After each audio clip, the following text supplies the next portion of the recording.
Hello ছাত্রছাত্রীরা, আজ আমি ষষ্ঠ শ্রেণীর অনুপাত ও সমানুপাতের প্রাথমিক ধারণার পরবর্তী কিছু অঙ্ক নিয়ে আলোচনা করব। তো আজ যারা প্রথম আমার ভিডিও দেখছো তাদেরকে বলছি তারা আগের ভিডিওগুলি অবশ্যই দেখে নেবে, তাহলে তোমাদের অঙ্ক করতে সুবিধা হবে।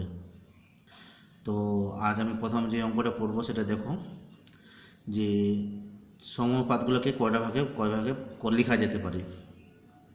তো দেখো এখানে অঙ্ক দিয়েছে 3, 2, 4, 6। তো একটা সংখ্যা দেওয়া আছে, তো এটাকে আমরা দেখো কীভাবে লিখছি। 3, 2, 4, 6কে আমরা লিখতে পারি 6-এর সঙ্গে যদি আমরা 2-এর গুণ করি তো দেখো 12 হয়। 3-এর সঙ্গে যদি আমরা 4 গুণ করি দেখো 12 হয়।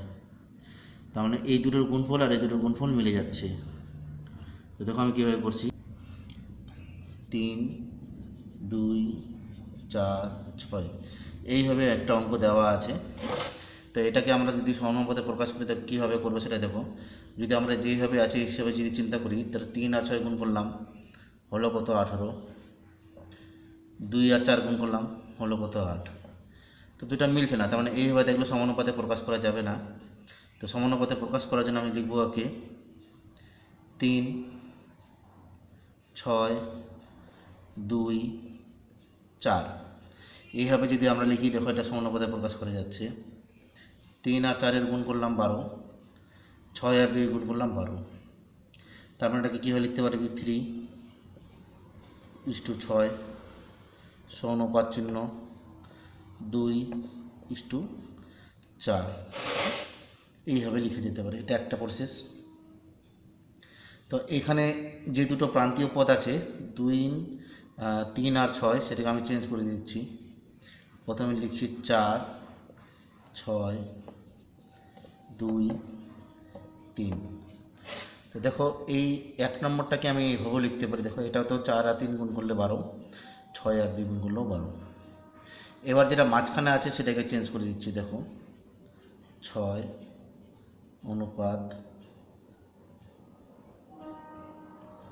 অনুপাত এখানে লিখলাম 3, এখানে লিখলাম 4, এখানে লিখলাম 2। দেখো এখানে 6 আর 2 গুণ করলে 12, 3 আর 4 গুণ করলেও 12 হয়। এবার এদেরকে আমার প্রান্তগুলো চেঞ্জ করছি 2, 3, 4, 6। তার মানে একটা সমানুপাত সংখ্যা দিয়ে আমি 4টা সমানুপাত তৈরি করতে পারলাম। আশা করি বুঝতে পেরেছো কীভাবে হয়েছে। প্রথমে যে সমানুপাতটা তৈরি করলাম সেখানে কি করলাম, এই জায়গাগুলোকে ইন্টারচেঞ্জ করলাম। মানে 3-এর জায়গায় 4 লিখলাম, 4-এর জায়গায় 3 লিখলাম। দেখো আর মাঝখানেটা 4 আছে তাই। এবার এখানটা আমি মাঝখানেগুলোকে সাইডে লিখলাম। দেখো 6 আর 2 ছিল মাঝখানে, ওগুলোকে সাইডে লিখলাম, মানে প্রান্তীয় করলাম আর মাঝখানে লিখলাম 3 আর 4। এবার আমি কী করলাম, 6-এর জায়গায় 2কে লিখলাম, 2-এর জায়গায় 6কে লিখলাম। দেখো 6-এর জায়গায় 2, 2-এর জায়গায় 6। তাহলে এইভাবে আমরা 4টা সমানুপাত পেতে পারি। এবার দেখো এখানে পরের অঙ্ক 5, 2, 10, 25। আমাকে দেখতে হবে কোন দুটো গুণ করলে একই রকম পাওয়া যাচ্ছে। তো এখানে 2 গুণ 5 দিয়েছে, তার মানে এখানে হয়ে যাবে কত 5 গুণ 10। 5 গুণ 10 করলে পরে 50, 2 গুণ 25 করলেও 50। তাহলে এটা হয়ে গেল 5, 2, তাহলে এটা হয়ে যাবে কত 25, 10। তাহলে 5 ও 10 হয়ে গেল প্রান্তীয় পদ। এবার এখানটা দেখো এই দুটোকে চেঞ্জ করেছে, প্রান্তীয় পদটা যা আছে তাই। এবার দেখো এখানটায় 25, 10, তাহলে এখানটা 5 হবে আর এখানটায় 2। তো এখানেও তাই করেছে। আশা করি বুঝতে পেরেছ। প্রান্তীয় পদগুলোকে গুণ করে দেখবে আর মধ্য পদগুলোকে গুণ করে দেখবে যে সমান হচ্ছে কি না, তাহলে পরে সেটা বোঝা যাবে। তো সেই হিসাবে এই অঙ্কগুলো এখানটায় করে দেওয়া আছে, তো তোমরা একটু দেখে নিও। এবার যাচ্ছি পরের অঙ্কে। তো এখানে আছে 8, 21, 12, 14। তো এখানে কোন দুটোকে গুণ করলে একই রকম আসছে সেটা আমাদেরকে দেখতে হবে আগে। 8, 21, 12, 14। তো দেখো আমি কীভাবে করছি এটাকে। তো অঙ্কর মধ্যে আছে 8, 21, 12, 14। তো প্রথমে আমরা 14 আর 8 গুণ করি। 8 4 32, 8 আর 3 11, 112। এবার 21 আর 12 গুণ করলাম। 2 4 1 2 2 5 2। মিলল না, মানে যেভাবে দেওয়া আছে এইভাবে মিলছে না, তার মানে আমাকে একটু চেঞ্জ করতে হবে। এবার আমি গুণ করি 21-এর সঙ্গে 8 গুণ করি, দেখি কত হয়। 8 8 দুগুণে 16, 168। আর 12-র সঙ্গে 14 গুণ করি, 168। তাহলে বুঝতে পারছো কাকে কাকে লিখতে হবে। তার মানে 21 12 সমানুপাত 14, এটা একটা 21 12 14 8। তারপরে এটা 1 নম্বরটা হবে।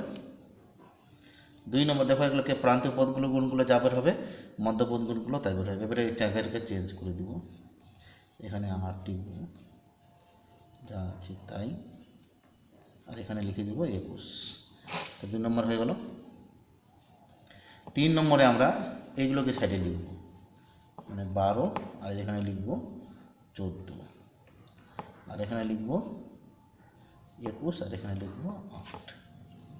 এবার আমরা এই দুটোকে চেঞ্জ করব, 14 21 8, সরি এখানে অনুপাত দিতে হতো, এখানটায় 12, 4টা সমানুপাত। এইভাবে আমরা এখানে তৈরি করে নিতে পারছি।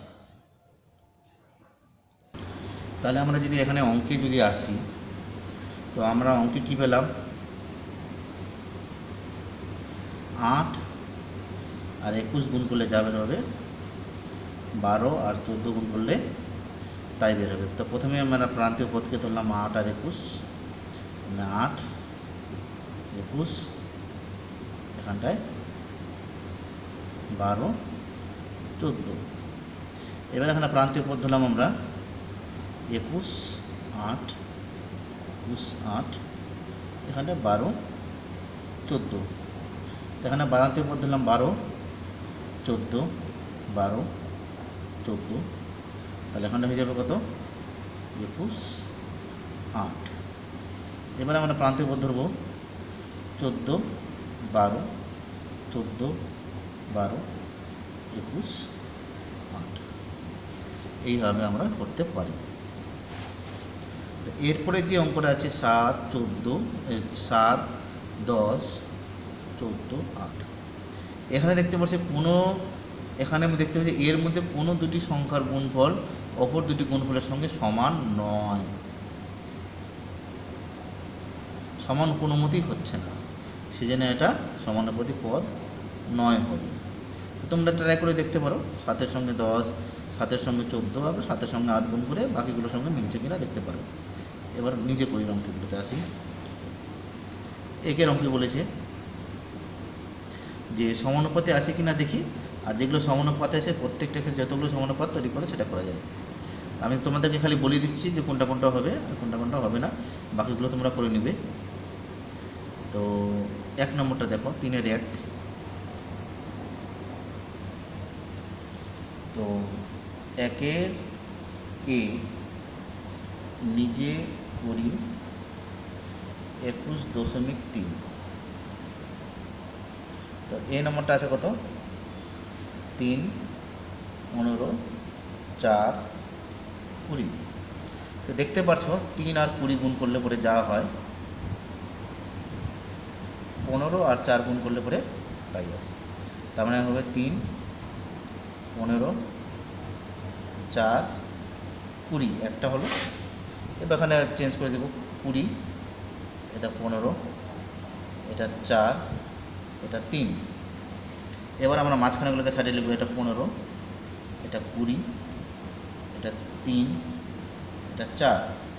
এবার দুটোকে চেঞ্জ করে 4, এটা 20, এটা 3, এটা 15। তার মানে শুধুমাত্র প্রান্তীয় পদগুলোকে চেঞ্জ করব, তাহলে আমাদের অঙ্কগুলো হয়ে যাবে। 4টা অনুপাত হয়ে গেল, তাহলে সমানুপাত হয়ে গেল। এবার আসছি বি নম্বর অঙ্কে। 6, 8, 7, 21। তো দেখো এই অঙ্কটা কীভাবে করছি। 6 আর 8 গুণ করলে 48, 21 আর 7 গুণ করলে পরে 147, মিলছে না। তাহলে 6 এর সঙ্গে 7 গুণ করলে 42, এটাও মিলবে না। 6 এর সঙ্গে 21 গুণ করলে কত হচ্ছে, এটাও হবে না। তো এটা তো এইখানে দেখতে পাচ্ছি যে কোনোটার সঙ্গে কোনো গুণ করলে পরে সমান আসছে। দেখো আমি তোমাদেরকে এক করে বলি, 6 এর সঙ্গে 8 গুণ করব আর 7 এর সঙ্গে 21 গুণ করব, একই রকম বের হবে না। তার মানে 6 এর সঙ্গে 8 হলো না।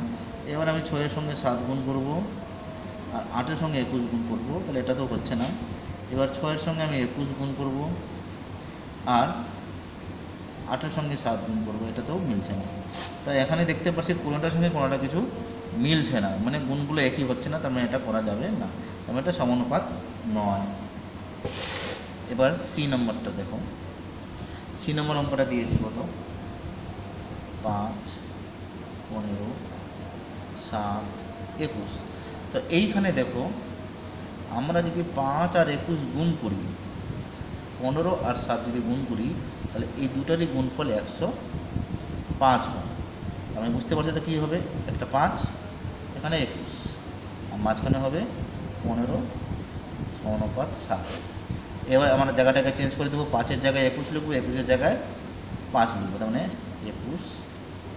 মাঝখানেরটা যা আছে তাই, মধ্যপদগুলো যা আছে তাই, শুধু প্রান্তীয় পদগুলোকে চেঞ্জ করে দিলাম। এবার যারা মধ্যপদ থাকবে তাদেরকে একবার আমি সাইডে লিখছি, মানে প্রান্তীয় লিখছি। দেখো মধ্যগুলোকে প্রান্তীয় লিখে দিলাম আর প্রান্তীয়গুলোকে মধ্য করে দিলাম। এবার প্রান্তীয়গুলোকে আবার চেঞ্জ করে দিচ্ছি।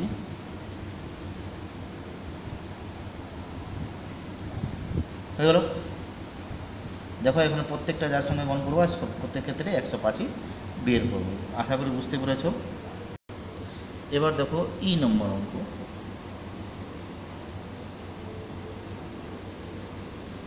3, 15, 20, 3, 15, 10, 50। তো দেখো 3-এর সঙ্গে যদি আমরা 50 গুণ করি আর 15-এর সঙ্গে যদি আমরা 10 গুণ করি, তাহলে দুটারই ক্ষেত্রে 150 বের হয়। তার মানে এই দুটো একবার প্রান্তীয় হবে আর একবার এই দুটো প্রান্তীয় হবে, এটা মনে রাখবে। তার মানে একবার 3 প্রান্তীয় আর একবার 50 প্রান্তীয়।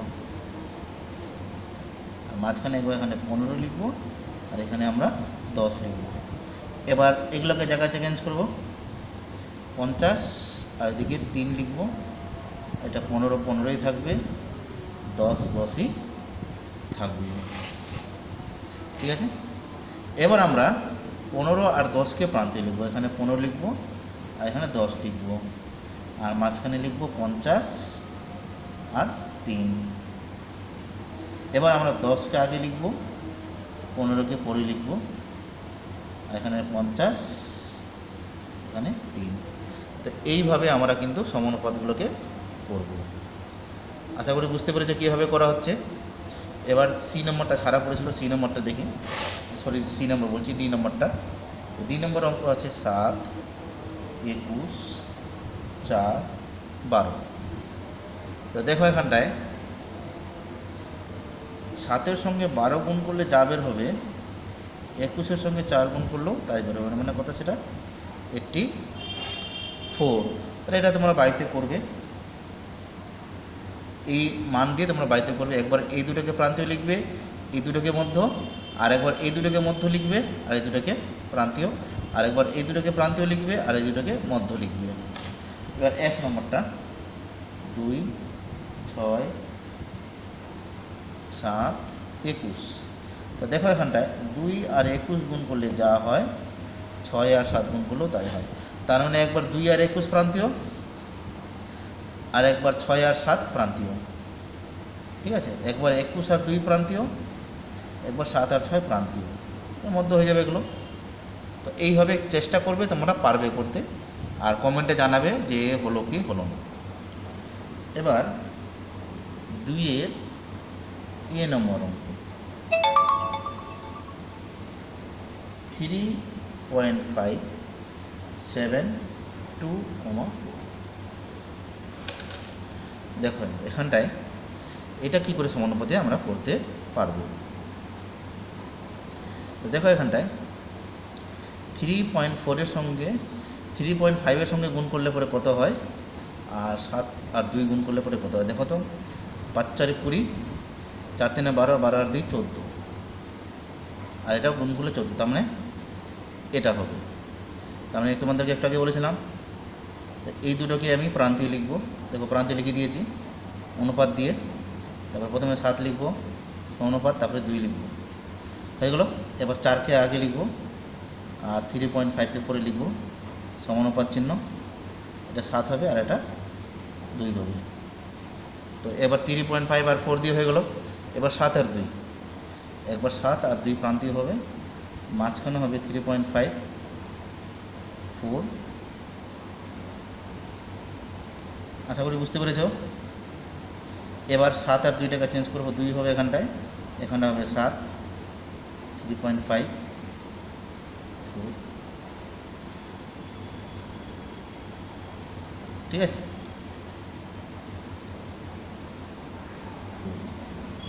এবার বি নম্বর অঙ্ক 1.5 4.5 2.5 7.5। এবার এদের মধ্যে আমাকে গুণ করে দেখতে হবে কার সঙ্গে কারটা মিলছে। তো এইখানে 15.5-এর সঙ্গে গুণ করে 7.5 আর 4.5-এর সঙ্গে 2.5 যদি আমরা গুণ করি, তো প্রতি ক্ষেত্রে গুণ বের হবে 1125, ঠিক আছে। দুটোর ক্ষেত্রে গুণফল 1125 বের হবে। তাই এবার বাকিটুকু আগের অঙ্কের মতন করে নেবে। একবার এই দুটোকে প্রান্তীয়, এই দুটোকে মধ্য, আর একবার এই দুটোকে মধ্য, আর এই দুটোকে প্রান্তীয়, আর এই দুটোকে মধ্য করে নেবে। 2 বার 2 বার করে 4 বার হয়ে যাবে। তো এবার দেখছি সি নম্বর অঙ্ক 1.09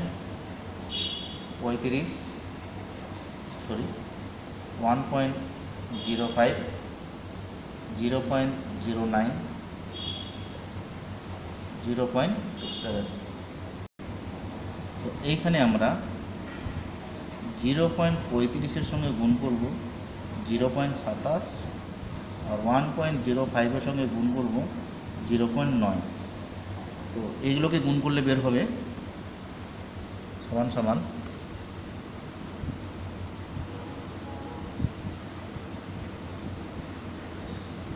0.0945। মানে এই দুটোকে গুণ করলে যা বের হবে, এই দুটোকে গুণ করলে পরেও তাই বের হবে। তাহলে সমানুপাত 0.35:1.05, সমানুপাত চিহ্ন 0.09:0.27, 0.27 1.05 0.09 0.35। এবার এই দুটাকে আমি প্রান্তে লিখব 1.05 0.35 সমানুপাত চিহ্ন 0.27 সমানুপাত চিহ্ন 0.09। এবার 0.09 0.35 0.27 1.05, চারটা সমানুপাত হয়ে যাবে। তো তোমরা আমাকে কমেন্টে জানাবে তো তোমরা অঙ্কগুলো পারছো কি না পারছো না। আর যদি ভিডিওটি তোমাদের ভালো লাগে তাহলে ভিডিওটি অবশ্যই তোমাদের বন্ধুদের সঙ্গে শেয়ার করবে। আর তোমাদের যদি ভালো লাগে তাহলে অবশ্যই লাইক করবে, আর চ্যানেলটিকে সাবস্ক্রাইব করে নেবে প্রথমবার হলে পরে পরবর্তী নতুন নতুন ভিডিওগুলিকে পাওয়ার জন্য। এবার আছি পরের অঙ্কে 3-এর এ নম্বর 1/2 1/3 1/4 1/6। তো দেখো এখানটায় 1/2 1/6 ইন্টু ইকুয়াল টু 1/3 মানে 1/12। এই দুটোর গুণফল একেবারে এই দুটো একবার প্রান্তীয় 1/2 ইস্টু 1/3 1/4 1/6। এবার একবার 1/6 1/3 1/4 1/2 এবার এই দুটো হবে প্রান্তীয়, 1/3, 1/2, 1/6, 1/4। এবার জায়গাটা চেঞ্জ হবে, 1/4, 1/2, 1/6, 1/3। ঠিক আছে, মানে একবার এই দুটোকে প্রান্তীয়, এই দুটোকে মধ্য, একবার এই দুটোকে প্রান্তীয়, এই দুটোকে মধ্য করে আমি মোট 4 বার এই অঙ্কটাকে করে নিই। এবার যাচ্ছে বি নম্বর অঙ্ক। বি নম্বর অঙ্ক 1/5, 1/10, 1/16, 1/32। তো দেখো 1/5 1/32 গুণ করে যাবে হবে 1/10, 1/60 গুণ করেও 160 বের হয়। তাহলে এটাকে তোমরা সমানুপাতে করে নিবা। একবার এই দুটোকে প্রান্তীয়, এই দুটোকে মধ্য, একবার এই দুটোকে প্রান্তীয় আর এই দুটোকে মধ্য, সেই হিসাবে করে 4 বার করে নেবে এটাকে। এবার যাচ্ছে আমরা সি নম্বর অঙ্কে 1/3, 1/6, 1/9, 1/18। দেখো এখানটায় আমরা যদি 1/3, 1/18কে গুণ করে যা পাবো, 1/6 আর 1/9কে গুণ করেও তাই পাবো, সেটা কত? 1/54। এবার বাকিগুলো তোমরা আগের মতন যে হিসাবে করেছ সেই হিসাবে করে নেবে। ডি নম্বর 1/8, 1/24, 1/5, 1/15। তো এখানে 1/8, 1/15 গুণ করে যা বের হবে, 1/24, 1/5 গুণ করেও তাই বের হবে 1/120। এবার বাকিটুকু সেই আগের মতন তোমরা করে নিতে পারবে। ই নম্বর 1/3, 1/4, 1/3, 1/3, 1/5, 1/4, 3/10। এটা সমানুপাতে হবে না। বোঝা যাচ্ছে যে প্রত্যেকটা দুটাকে গুণ করলে পরে 3 আসেই না, তো একটাই সংখ্যা 3 আছে। যদি কোনো একটার মাথায় যদি 3 হতো তাহলে আবার অঙ্কটা করা যেত, মানে এটা হবে না। এবার আসছি এফ নম্বর অঙ্ক 8/3, 8, 5/3, 8। এবার এই অঙ্কটা দেখছি, এই অঙ্কটাও দেখো কারোর সঙ্গে কারো কিছু মিল নেই, তার মানে এটাও হবে না, এটাও হবে, মানে এটাও সমানুপাতে নেই বা এটাকেও সমানুপাতে আমরা প্রকাশ করতে পারবো না। ঠিক আছে, আশা করি বুঝতে পেরেছো। তো আজ আমার ভিডিও এই পর্যন্তই। যদি ভিডিওটি তোমাদের ভালো লাগে তাহলে অবশ্যই চ্যানেলটিকে সাবস্ক্রাইব করে নেবে, আর ভিডিওটি ভালো লাগলে লাইক করবে, আর কমেন্টে জানাবে তোমাদের অঙ্কগুলো হচ্ছে কি হচ্ছে না, আর ভিডিওটি কেমন হয়েছে সেটাও তোমরা কমেন্টে জানাবে। আর তোমাদের দীপাবলি শুভেচ্ছা রইল, তোমরা ভালো মতন কালী পুজো কাটাও। ধন্যবাদ, আজ এখানেই শেষ। তোমরা সবাই সুস্থ আর ভালো থাকো।